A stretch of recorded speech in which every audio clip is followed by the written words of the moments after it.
things like ADHD, for instance, when I was reading your book, it was fascinating because you talk about how trauma really, overwhelms your capacity to filter.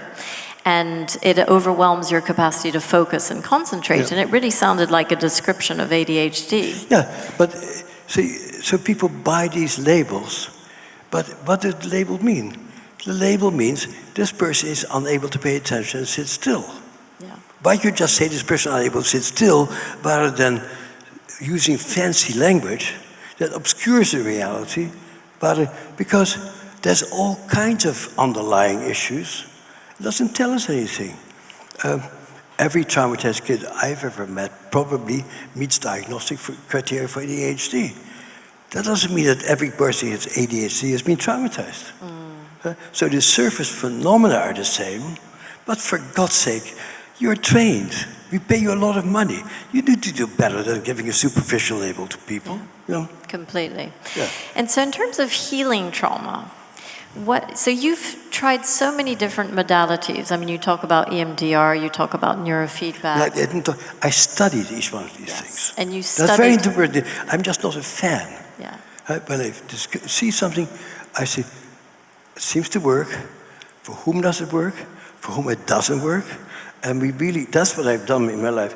I'm not a philosopher. I'm an empiricist. And I go, for whom does it work? For whom it doesn't work?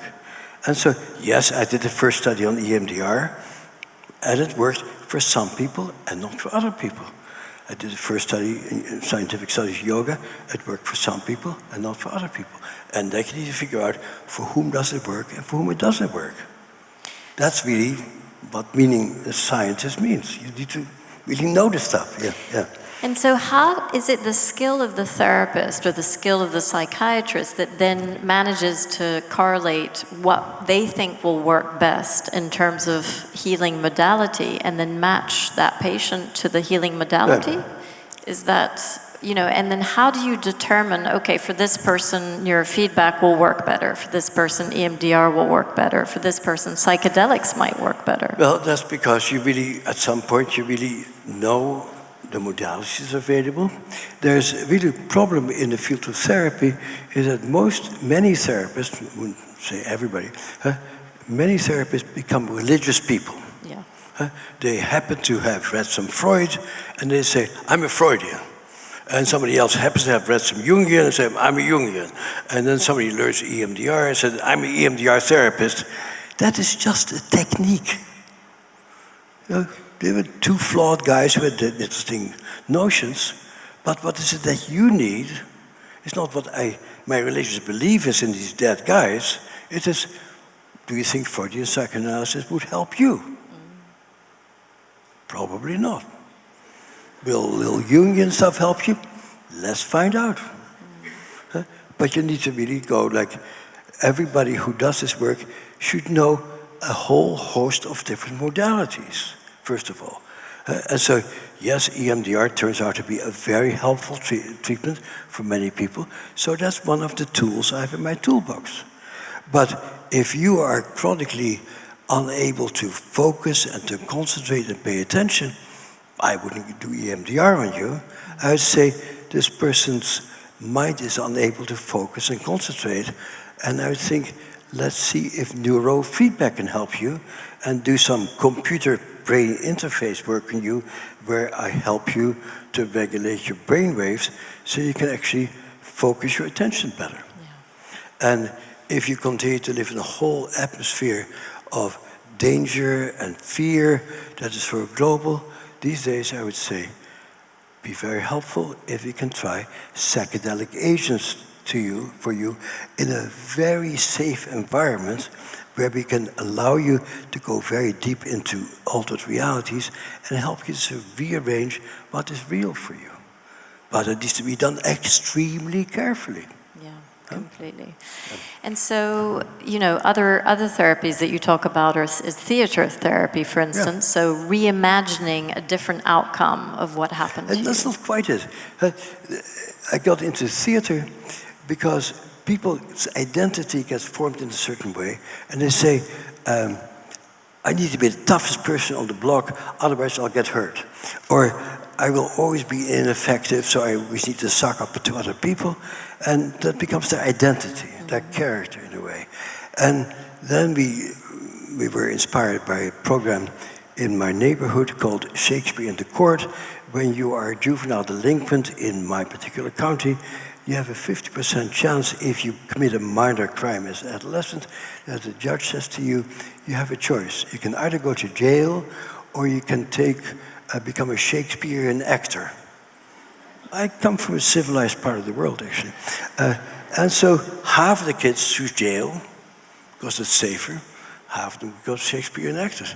And when you play these roles, and you play the role of Lady Macbeth, when you're a very scared little girl, and you play the role of a mighty queen who tells her husband, I want you to kill your king, otherwise I'll never have sex with you anymore. And the guy goes, I don't really want to kill my king.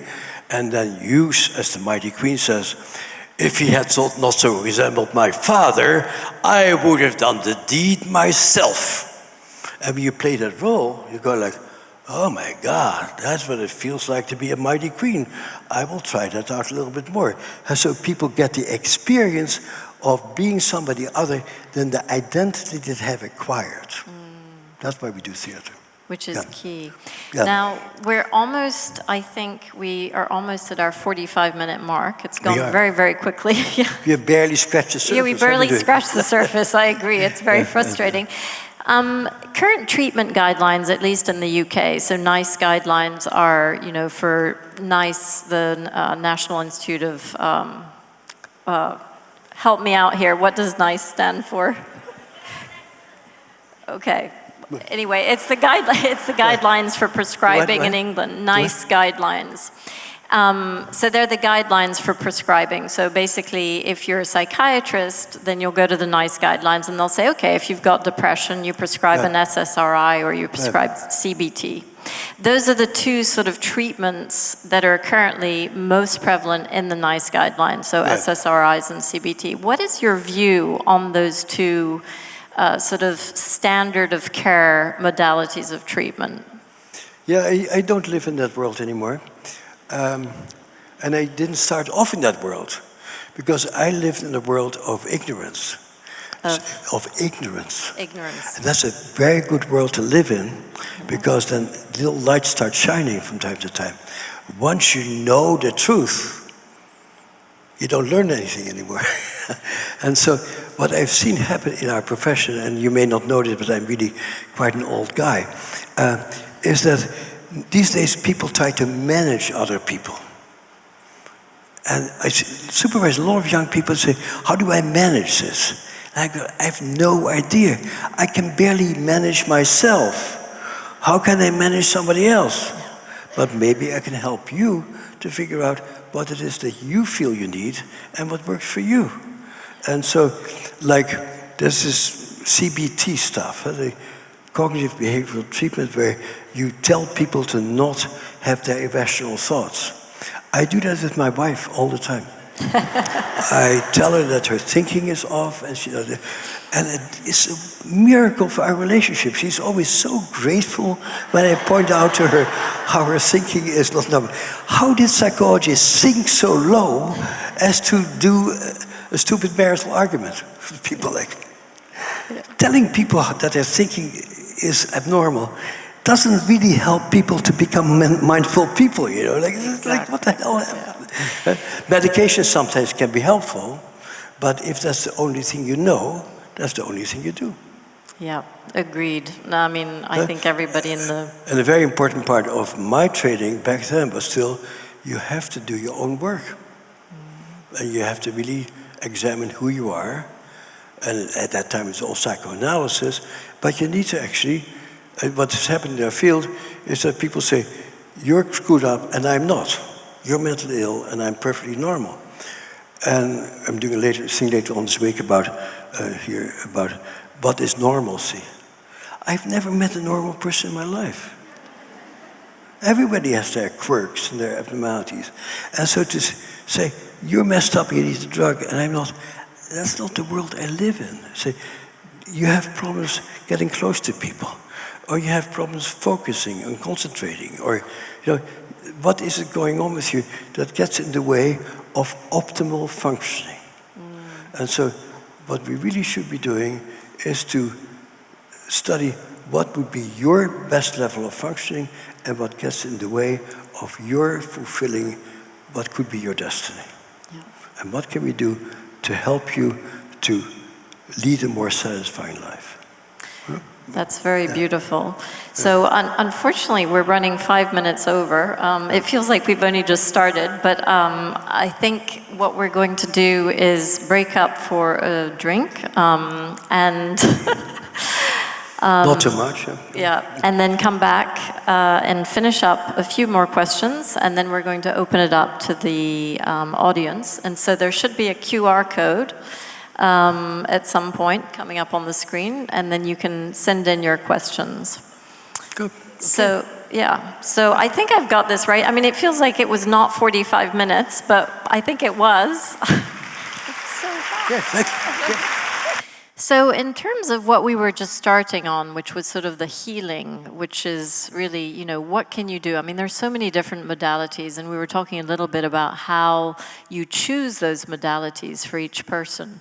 And one of the things that I was looking at was, it's not so much the modality, but it's what it actually does. And so I sort of picked out a few things from your book that need to happen for you to heal. One of them is what you mentioned, reestablishing a sense of safety. And so my question is, what is the best way of doing that? How do you, because you say, and I'm going to quote, these early explorations shape the limbic structures devoted to emotions and memory, but these structures can also be significantly modified by later experiences. For the better, by close friendship or a beautiful first love, for example, or for the worse, by violent assault, relentless bullying, or neglect. Now, say it again, sorry. So for example... Yeah, you guys hear the microphone, but I don't quite hear it. He wrote this. Yeah. Or for the worse, by violent assault, relentless bullying, or neglect. And so what you're saying is essentially the neuroplasticity, that there is hope that once you've had this trauma, which has been ingrained in your nervous system, essentially, and at one point you talk about how when stress hormones accompany the event, it grooves the experience deeper into your brain, right? Yeah. And so really, in order to heal, you need to reestablish that sense of safety. You need to have these positive experiences, which then can reshape the neuroplasticity to be in a better place. So what are the best ways of doing that? Well, you bring up a really important issue that's not part of the trauma spectrum, and it's the neglect issue.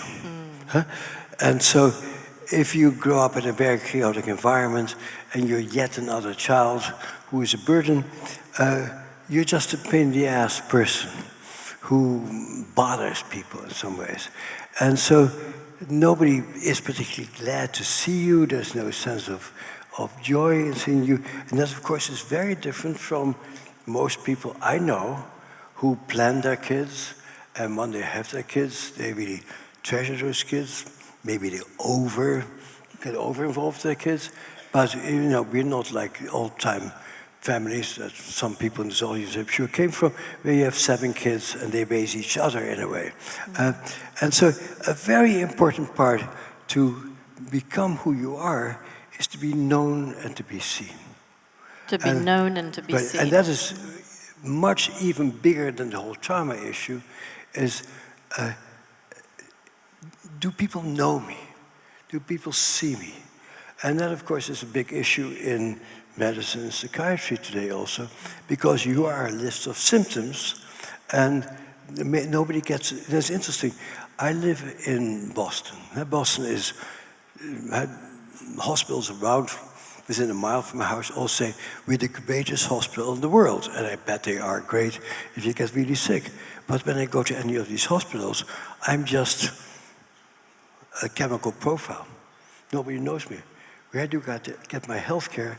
In a small village in northern Vermont, where Bernie Sanders also goes. And they know me. And I walk in there, they know me. And I remember me from last year. and I feel really secure because I'm a known entity. And they say, how are you doing? If you're just part of a large machine, it's, oh, let me look at your values, oh, they're off, okay, you should increase your data, you should come back in 3 months. That doesn't give you a sense of security, that people are looking after you. So it is critical for us, for each one of us, to be known and to be seen. And that is really where safety starts. If somebody knows you and knows something about you that's special, you feel like, oh, I count, I matter. So that's the beginning of becoming healed is somebody who actually knows you and sees you. And that's also a very important part of where therapy starts, is that you need to be seen and you need to be known, but you also need to know yourself. And a lot of traumatized people don't know themselves. And so maybe the beginning of healing from trauma is to find language for yourself and to be able to talk about what happens inside of you. And so I think language is still a very important part of who we are and being able to articulate what we feel, what we see, what we like and don't like. And you're not a list of symptoms. You are a person who likes certain things and doesn't like other things. And that's where you start. You need to be known. And the core of therapy is to feel known, not only by other people, but by yourself. And if you have been neglected and abused, you may not know yourself. So finding language for yourself, writing about yourself, very important to be able to write, this is what I feel, this is what I see, this is what happens to me. And that's what we have language for. So language is terribly important. Yeah. It's very interesting because you mention, in your book that people who have been traumatized have a really hard time figuring out what they want. Yep. They have a hard time making decisions. Often they have a hard time feeling a purpose or a sense of meaning in their life. Yes, sometimes they do, sometimes they don't. But there's a lot of internal confusion. Yes. And language is an important way of beginning to know what's going on here and to also discover sometimes I feel this way and other times I feel a different way. So language helps you to focus and to become aware and to become somebody. I encourage everybody to have kids because kids will show you in the first 3.5 years there is no language. They're very aware, they're very around. You see the temperaments, so they're very important for people. And then they slowly develop language and say, I'm sad, I'm angry. And when you have attentive parents, you learn to identify your feelings, and you learn to know who you are. If nobody talks to you, you do not learn who you are, courtesy of John Bowlby, who taught us what cannot be told to the mother, the other, can not be told to the self. So being able to tell each other how we feel and what we like is a very important part. I'm not going to fix you and tell you should do something, because you have to fix yourself. But you cannot fix yourself unless you know yourself. And unless I say, boy, how is it going? And I'm interested. And when you have done something, I go, wow, that's amazing that you did this. Were you able to do it all the time? No, under some conditions it's not working. You say, what happens? Okay, and you can really investigate yourself. I'm always astounded by how many people go to doctors and expect the doctors to know what's going on with them and to passively receive what people do to them. But at the end, it is your life. For example, the issue of suicidality. Very central. The big thing in the US mental health is this person suicidal or not? If a kid is suicidal, I wonder, why does this kid not want to live anymore? And, when you're my age, you better think about suicide, because do I really want to end the last 20 years of my life in a nursing home being fed, or do I want to be in charge of my own death? It's a very immature thing to have to consider. But very normal to think about these things. And you have to make that decision one way or another. If a kid gets starts thinking about it, why is this kid thinking about killing himself? Because something makes it terrifying for him to live. And my attitude is always, that's good. You know a way out. That gives you power. And so maybe can I help you to see if there's something else that's worth living for? Not like, let's make sure you don't want to kill yourself. It is, let me make sure that I can help you, that you have something to live for. That's the task of the therapist, not to get the lawyers off your back to hold you responsible for somebody's death. I'm responsible to help you to try to have a life. So how can I help you to find things that are worth your while? Yeah. And you can always kill yourself if it doesn't work. But let's see if it's worthwhile for you to do something else. And so you talk about language. By the way, I've never had a suicide until today, but I never know. It may happen. But it's not my responsibility whether you kill yourself or not. Yeah. I'll feel sad if you do it, but it's your life. It's your life, and this is my life. I cannot run your life for you. Yeah. Yeah. So, okay, so feeling safe, being able to have a sense of yourself and being able to verbalize that sense of self. And to be seen. And to be seen. I think that communal thing is so important. That most adolescents go through terrible times, but my parents will be disappointed if I kill myself. Yeah. Let me get some good grades so my parents are at least proud of me. Something, because we are interpersonal creatures. And we always are thinking about what other people are thinking of us, and we make a good impression, because that is our nature, is to be interconnected. So the question is, who are you playing to? Yeah. Who are the people whose judgment is important to you? Yeah. And if a kid says, nobody gives a fuck about whether I live or die, you go, that's a problem. You have to matter. You have to matter. Mm-hmm. Huh? And I think all the programs that we are involved with in my organization are programs that help kids to know that they matter. That's why I love theater, for example. If you do a piece of theater, which we have done a lot of in the Boston inner city schools, if you don't show up, the play cannot go on. So I need to go to my play, it matters. I'm on my team. And if the sports team, if they don't show up, my team is going to lose. We need to have that feeling that I'm an essential ingredient for other people's lives and not only my own. That's our nature. And argue with me if you don't agree with me, because I love to argue with people, but that is my idea about who we are. Yeah. And so another state, another sort of prerequisite for healing is to get into the right state. And you say, and I'm going to quote again, mainstream medicine is firmly committed to a better life through chemistry, and the fact that we can actually change our own physiology and inner equilibrium by means other than drugs is rarely considered. And so one of the essential prerequisites for healing is being able to manage your own state. Right. And so what are the best ways that you would work with people to help them to manage their own state, to self-regulate, to self-organize? You help people to discover what makes them feel focused or calm, etc., etc. And it's always an experimental question. Let's see what happens if we take a deep breath and breathe out slowly. And let's do that a few times. Do you notice that something is different? What happens if you touch your leg? What happens if you sit up straight? Let's discover what makes you feel well, and to really see what makes a difference in your life. What sort of music do you like?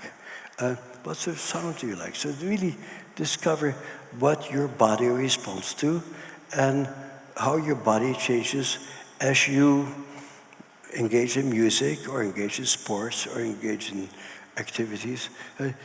One thing that actually we talked about today in the meeting that you weren't there for is that I advocate that all of our schools around the world teach the 4 basic R's: reading, writing, arithmetic, and self-regulation. And that's from kindergarten through the end of high school.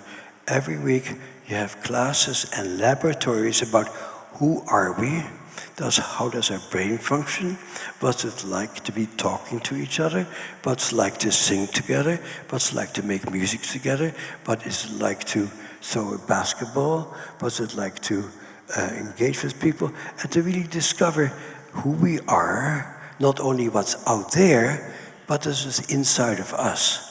And for people to become curious about their internal workings and to really practice what it does for you when somebody touches your arm. What's it like for you if you toss that basketball? To really become aware of how that internal creature, you, respond to the world and what happens inside of you, and to become curious about this immense universe that you inhabit. And so, because, you talk about how learning to manage arousal is a key life skill, which is taught to you by your parents, essentially. Good. What if you missed that developmental milestone and you were not taught by your parents? Later on, can you still get back to that learning to regulate? Of course you can. We are malleable creatures.